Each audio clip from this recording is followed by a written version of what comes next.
સુરત સહિત સમગ્ર જિલ્લામાં રેડ એલર્ટ વચ્ચે પાલિકા તંત્ર સંપૂર્ણ એલર્ટ મોડ પર છે. ભારે વરસાદ અને પવનની આગાહીને પગલે નીચાણવાળા વિસ્તારોમાંથી લોકોનું સ્થળાંતર શરૂ કરવામાં આવ્યું હોવાનું કમિશનર એમ નાગરાજને જણાવ્યું હતું. સુરત સહિત સમગ્ર જિલ્લામાં આજે રેડ એલર્ટ જાહેર કરવામાં આવ્યું છે. હવામાન વિભાગની આગાહીને પગલે પાલિકા તંત્ર દ્વારા અગમચેતીના તમામ પગલાં લેવામાં આવી રહ્યા છે. પાલિકા કમિશનર એમ નાગરાજને જણાવ્યું હતું કે રેડ એલર્ટની અસર દેખાઈ રહી છે અને મોડી રાત સુધીમાં ભારે પવન સાથે વરસાદની તીવ્રતા વધી શકે છે. લોકોને બિનજરૂરી બહાર ન નીકળવા અને સાવચેત રહેવા અપીલ કરવામાં આવી છે.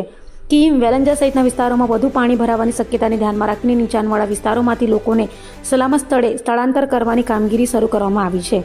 પરિસ્થિતિનો સામનો કરવા એનડીઆરએફ અને એસડીઆરએફની ટીમોને સ્ટેન્ડ બાય રાખવામાં આવી છે. ઉપરાંત જિલ્લા કલેક્ટર દ્વારા ભારતીય સેનાની એક પ્લાટૂન પણ સ્ટેન્ડ બાય રાખવા માંગ કરવામાં આવી છે.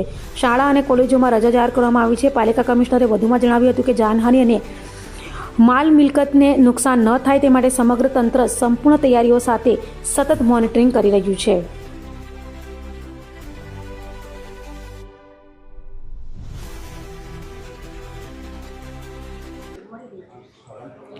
આજે 31 જુલાઈ 2024 સુરત શહેર ખાતે વરસાદનું આગમન થયું છે.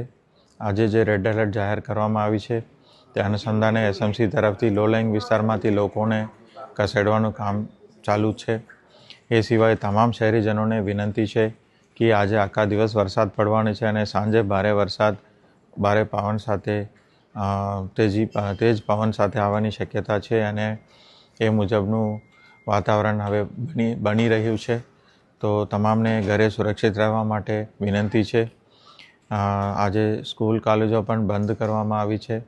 માર્કેટ એસોસિએશન તરફથી પણ બંધ રાખવા માટેનું આહવાન એસોસિએશન તરફથી પણ આપવામાં આવેલા છે. તો તમામ શહેરીજનોને આજે સુરક્ષિત ઘરે રહેવા અને સુરક્ષિત સ્થળે પોતાનું માલ સામાનને ખસેડી દેવા માટે ખાસ કરીને લો લાઇંગ વિસ્તારમાં જે લોકો રહેતા હોય એમને પણ ખાસ અનુરોધ કરવામાં આવે છે. સાવચેતીથી રહીએ તો આપણે જાનહાનિ કે માલહાનિનું નુકસાન આપણે ટાળી શકીએ છીએ. રેડ એલર્ટ છે તો આપણે બધાએ તૈયાર રહેવું જોઈએ. સુરત શહેરના બહારના વિસ્તારમાં ખાસ કરીને ખીમની વિસ્તારમાં પણ ભરૂચ જિલ્લા બાજુ પણ વધારે વરસાદ થવાની શક્યતા છે. તો નદીના ઉપરની સાઈડમાં પણ દાખલા તરીકે વેલંજા છે અને કઠોર છે, ગોઠાણ છે, એવા ગામોમાં પણ પાણીનું આગમન પાણી ભરવાની શક્યતા વધારે છે. તો એ બાજુ પણ આપણે એલર્ટ રહેવાની ખૂબ જરૂરી છે. આમ કુલ મળીને તમામ શહેરીજનોને વિનંતી છે. એસડીઆરએફ, એનડીઆરએફના ટીમ પણ તૈયાર કરવામાં આવે છે. એ સિવાય આર્મીનું પણ એક પ્લાટૂનની માંગણી સુરત જિલ્લા કલેક્ટર તરફથી કરવામાં આવેલા છે, જે રાજ્ય સરકાર આપણને મદદરૂપ થશે. બાકી તમામ તૈયારીઓ કરી દેવામાં આવેલી છે અને તમામ શહેરીજનોને સહકાર આપવા માટે ખાસ વિનંતી કરું છું.